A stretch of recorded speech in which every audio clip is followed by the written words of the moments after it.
Kalani, I have seen you walking around, and about every 10 feet, somebody wants to stop and talk to you. What is today like for you personally as the head coach? Well, I'm excited. I'm excited for our guys, the opportunities that they have with this day. You know, I'm glad that our administration, campus administration, and athletic administration allowed us to blow up our pro day as much as possible and really highlight our players' abilities. And this is going to give them an opportunity, especially after last year not having it, an opportunity to be seen. And, you know, when people were talking about the game of football, now they can see that the measurables actually match up to what they're doing on the field. So anything we can do to help provide our players an opportunity to achieve their dreams, I'm all for it. Obviously, the headliner is BYUtv is here, but obviously NFL Network, ESPN as well.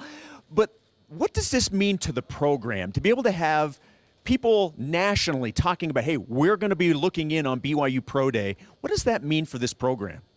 Well, I think for what we're trying to get done, we're trying to develop our players so that they can get into the league. It takes some time, and I feel like we're in a really good spot right now. We have a lot of young men on our team that I think are going to be future NFL players, and obviously we have some right now that are going to be coming out, and then even the ones from last year that didn't have an opportunity to go to the Combine or the Pro Day. It's good to give those guys, those other 6 individuals, a chance to show their talents and their skills. So, like I said, whatever we can do to help them out, that's what I'm all about. And just glad that we have a lot of guys getting an opportunity to play in the league. Can you ballpark the number of phone calls, texts, inquiries that you've had about players this year? I mean, I have to imagine it's more than you've probably ever had, right?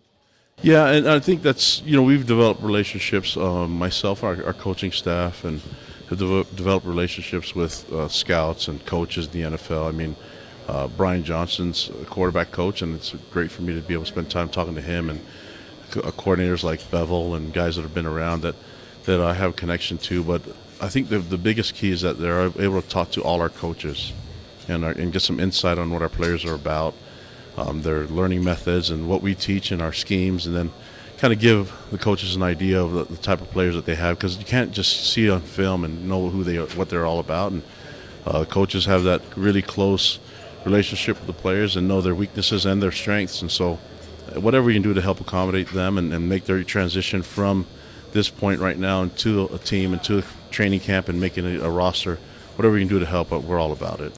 I do want to specifically ask you about Zach. There's obviously a very real possibility he's going to be gone after the second pick. What have you been able to see out of him just from last year to this point that lets you know what type of pro he's going to be?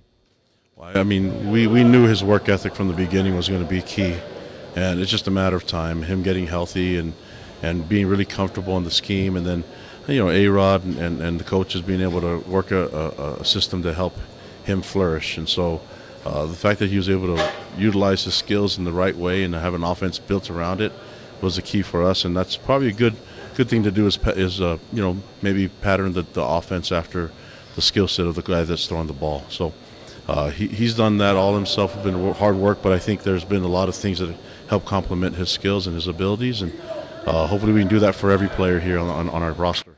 What's your role on a day like this? Is it just to be around and answer questions and watch, or kind of like Proud Papa? Be available for you guys and answer any questions. I talk to a lot of scouts and coaches and people that are here. You know, it's easy to connect and in a different setting rather than just over the phone. I think eye-to-eye contact, even with masks on, matter a lot. And so for our people to have access to all these scouts, and then you see our players that are here, they're really mindful of the numbers that are being shown, and there's some really good ones too. So as soon as we get things rolling, I think this is going to be a good motivation for a lot of our players, and should be a good motivation going here on out, going to 2021.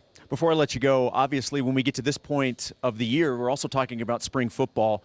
How would you evaluate spring to this point? And now you guys are at the point where you're having the spring practice, and how would you categorize how things have gone? Well, I think it's been, well, we have 10 more practices than we did last year, so that's a good sign. And I think, you know, going into it, we had some young guys that need to step up. Obviously, we need to replace a quarterback, and there's some other guys that need to replace the outgoing seniors, you know, and the juniors that declared early. And so luckily, those guys have been able to get a lot of field time, especially this last year, and looking forward to seeing them in a starting role. And for a lot of the young guys in the competition for starting spots, it's a lot of fun. So it's good to have the practices in order for us to evaluate them. But there's still a lot of work ahead, and we're going to utilize as much time as we can during the summer to get the training camp be ready to roll. Kalani, great stuff as always. Always appreciate talking to you. Thanks. Go Cougs. Thank you.